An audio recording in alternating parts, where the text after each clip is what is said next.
La tortura en México es una práctica generalizada. Todavía retumba en los oídos de varios funcionarios del actual gobierno esa crítica emitida por el relator especial de la ONU sobre la tortura que se hizo en marzo del 2015. Señalaba que la práctica comenzaba desde la detención hasta la puesta a disposición ante el Ministerio Público. Esa declaración, ese señalamiento, indignó a varios. Algunos respondieron que las observaciones eran imprecisas.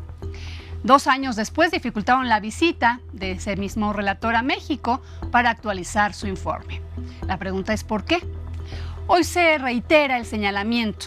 De acuerdo con la Encuesta Nacional de Población Privada de la Libertad 2016 que realiza el INEGI, el 46% de las personas que declararon ante el Ministerio Público dijeron haber recibido algún tipo de amenaza o agresión para dar otra versión de los hechos respecto a lo que realmente sucedió.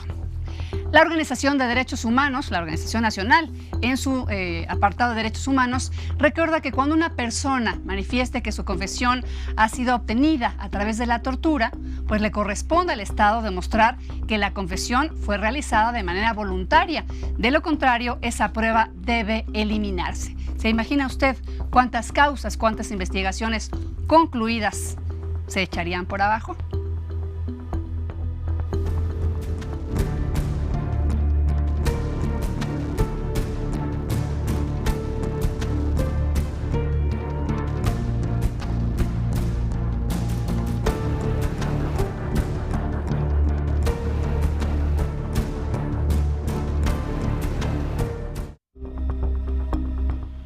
Es la tortura, muestra de la incapacidad de investigación de nuestras policías. Es una exigencia de sus superiores para dar resultados, los pongo entre comillas.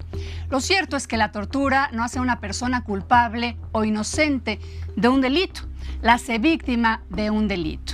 Y tomo esas palabras del propio relator especial de Derechos Humanos de las Naciones Unidas. Esas y otras aseveraciones y preguntas hoy en Nuestras Voces.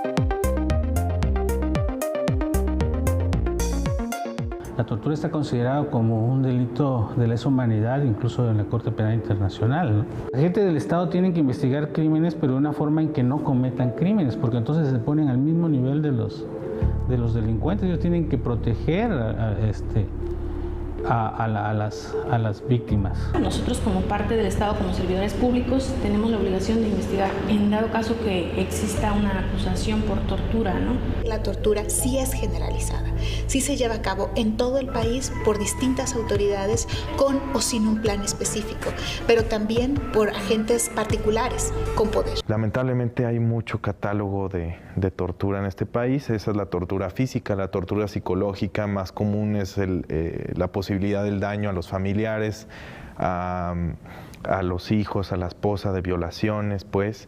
Entonces hay bastante tortura en este país. Tienen una relevancia grande para nosotros como servidores públicos del Estado mexicano, ya que pues, nos ponen frente al espejo de lo que está pasando en nuestro país y de cómo nos observa la comunidad internacional. Es un problema, insistiría yo, en esta cuestión de impotencia o de poca capacidad que se tiene también por parte de los actores, los que tienen que ver. Es decir, las sociedades nunca son más seguras porque se disminuyen derechos humanos. De lo que se trata es de eliminar por completo de toda investigación penal cualquier forma de coerción. Y no me refiero solamente a la tortura física. Ustedes saben que la tortura puede ser también, y es lamentablemente casi siempre también, psicológica o mental.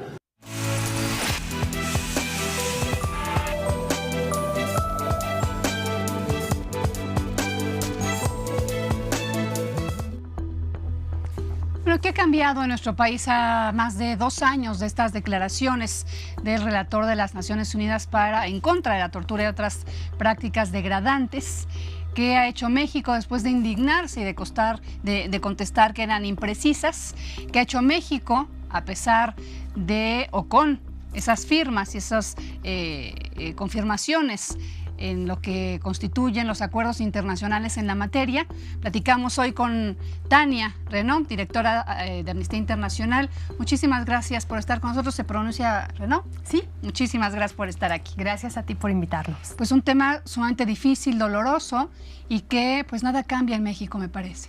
Yo creo que es un tema que muestra, es el botón de muestra perfecto de cómo funciona la administración y la procuración de justicia en México. La tortura en México, como bien dijo en su momento el relator Juan Méndez, es generalizada y como también lo dijo la Comisión Interamericana de Derechos Humanos en su visita a México en 2016. Y ante las declaraciones de Juan Méndez y las declaraciones de la Comisión Interamericana de Derechos Humanos, los representantes del Estado optaron por negar, optaron por no aceptar y optaron también por simplemente calificar esas declaraciones de superficiales o de hechas al vapor. Y evitaron que volvieran a supervisar. Por un lado evitaron que volvieran a supervisar, pero por el otro lado lo que ha pasado en este sexenio de manera muy clara es el no reconocimiento de una grave crisis de derechos humanos y en ese contexto de la grave crisis de derechos humanos de el hecho de que la tortura es una forma generalizada en la procuración de justicia.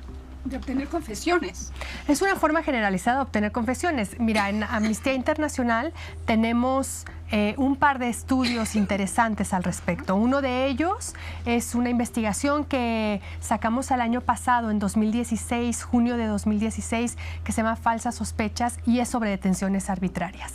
En esa investigación hablamos con más de 25 personas que están en el ámbito de la procuración y de la administración de justicia, ministerios públicos, magistrados, policías, y todos de alguna manera aceptaban la tortura como una práctica institucional y aceptaban que a la tortura le anteceden formas de detención arbitraria para sembrar evidencia, para inventarse un delito, que luego se convierte la detención arbitraria en una ventana para torturar, para desaparecer de manera forzada o para ejecutar extrajudicialmente. Exactamente, aquí hablábamos de esa falta de capacitación que existe en las policías de México, lo que también se ha evidenciado que es una falta de capacidad de investigación de las propias corporaciones encargadas, digamos, a lo mejor no lo va a investigar una policía municipal como tal, pero si vemos las cadenas hacia arriba, prácticamente todas.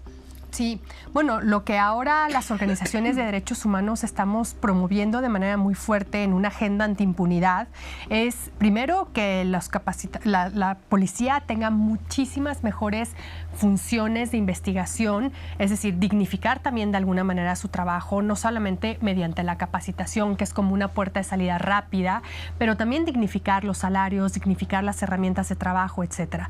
Pero lo segundo es ver cómo se va a implementar la Ley General en contra de la tortura, que se aprobó el año pasado, hace un año, ¿no? Ayer se cumplió un año de la aprobación y que tenemos ejemplos muy claros en algunas entidades federativas en los que te voy a contar la historia de José Adrián, un niño maya que fue detenido por policías municipales hace poco más de 2 años y durante la detención fue torturado por un niño, en ese entonces tenía 14 años cuando ocurrieron los hechos, fue torturado por policías municipales y al día de hoy no se le ha aplicado el protocolo de Istambul. El protocolo de Istambul es una serie de pruebas de carácter médico y psicológica que dan elementos probatorios para poder determinar si una persona fue torturada o no. Fuimos hace algunas semanas a Mérida a hablar con los funcionarios del Estado y nos dimos cuenta que a 2 años no se le había aplicado porque en la entidad federativa no tenían ningún médico legista con capacidad para hacerlo.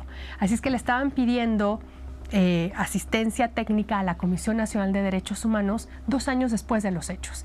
Imagínate todos los elementos probatorios que se han perdido en este caso muy específico que está ahora en conocimiento de Amnistía Internacional. Claro, porque seguramente quedará dentro del psique de este pequeñito, pues obviamente un daño terrible que va a evidenciar de acuerdo a estas pruebas especificadas en el protocolo de Estambul, lo que le sucedió, pero físico quizá ya no exista nada. Digo, depende de qué grado de tortura tuvo, pero estamos hablando de una violación en muchos sentidos.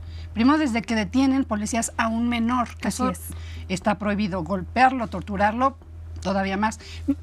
De alguna forma lo que retrata todo esto, Tania, es una serie de omisiones y pues incapacidades del Estado mexicano para garantizar seguridad y justicia. Sin duda, y también retrata la cadena de la impunidad.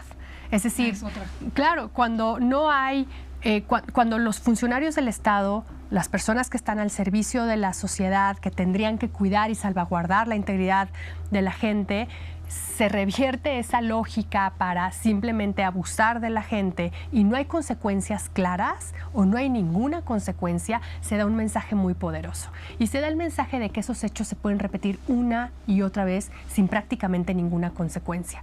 Pero también por el otro lado se da un mensaje de este quiebre de la relación entre las personas que habitamos en este país y la autoridad y el Estado. O sea, las personas en este país no tenemos una confianza en un policía, en un ministerio público. Seguramente es el ámbito de la Procuración de Justicia adolece de confianza ciudadana por tantos hechos e historias como la que te he contado de José Adrián.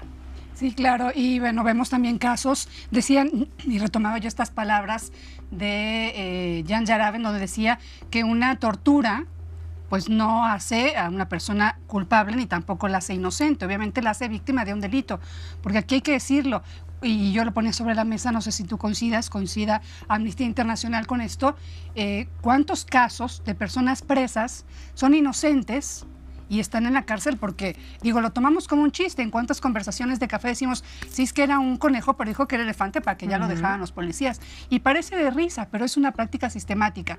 Aquí tú me dices que en este estudio los propios procuradores de justicia en sus diferentes cadenas aceptaban esto, que me parece que esa es una de las cosas más graves. Lo normalizamos en el país como una facultad, digamos, o una actividad normal de quien le toca ejercer la seguridad o la justicia en México. De alguna manera también está normalizado porque la ciencia nunca ha estado al servicio de la justicia.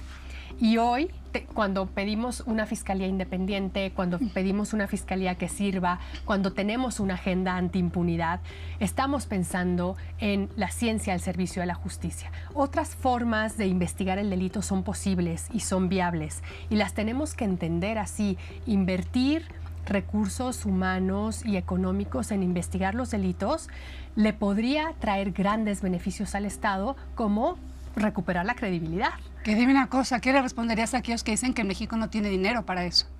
Bueno, creo que es interesante ver los presupuestos de la nación y en qué se invierte el presupuesto de la nación, un gran porcentaje del presupuesto, y que tendremos que estar atentos a la nueva composición de la Cámara de Diputados y del Senado, quienes aprueban el presupuesto, está justamente en el rubro de la seguridad pública. Y el rubro de la seguridad pública contempla, sin duda alguna, la investigación del delito. Entonces, claro que hay dinero. Claro que en algunos funcionarios puede haber todo el deseo para hacer una procuración de justicia distinta, pero hay una brecha entre ese deseo, entre las normas jurídicas y lo que cotidianamente ocurre a las personas que son detenidas por funcionarios del Estado. Así es, pues la conclusión es esa, poco cambia a pesar de los señalamientos, poco cambia en nuestro país, en tanto no haya, me parece que es inevitable decirlo, es innegable voluntad política de hacerlo. Poco cambia, y además las historias, cuando tú las desagregas por sexo, son totalmente diferentes. ¿Qué es? ¿No? Amnistía Internacional también emitió un estudio hace casi 2 años, se llama Sobrevivir a la muerte, que son las historias de más de 100 mujeres que fueron detenidas por policías. Todas, las 100, el 100% de las mujeres manifestaron haber sido víctimas de algún maltrato de carácter sexual. Pero es que 33% de las mujeres manifestaron ser víctimas de violencia sexual. Y evidentemente cuando las mujeres estamos frente a la autoridad del Estado, frente a la fuerza del Estado, seguramente no nos sentimos muy seguras. Seguramente que no. La verdad es que es una realidad que nos duele y que tenemos que trabajar todos juntos por cambiar. Sin duda. Sin duda, creo que el cambio que se avecina en México puede ser una buena oportunidad para volver a poner las esperanzas y, sobre todo, no quitar el dedo del renglón de exigir una agenda de derechos humanos donde este tema tiene que estar en la agenda de derechos. A pesar de lo que ha costado, ¿verdad? Porque está costando esa mucho. fiscalía que sirva y etcétera, está costando tanto. Pero bueno, sigamos empujando cada quien desde la trinchera que le toca. Muchísimas gracias. Gracias por invitarnos. Gracias, Tania Renaud, directora de Amnistía Internacional.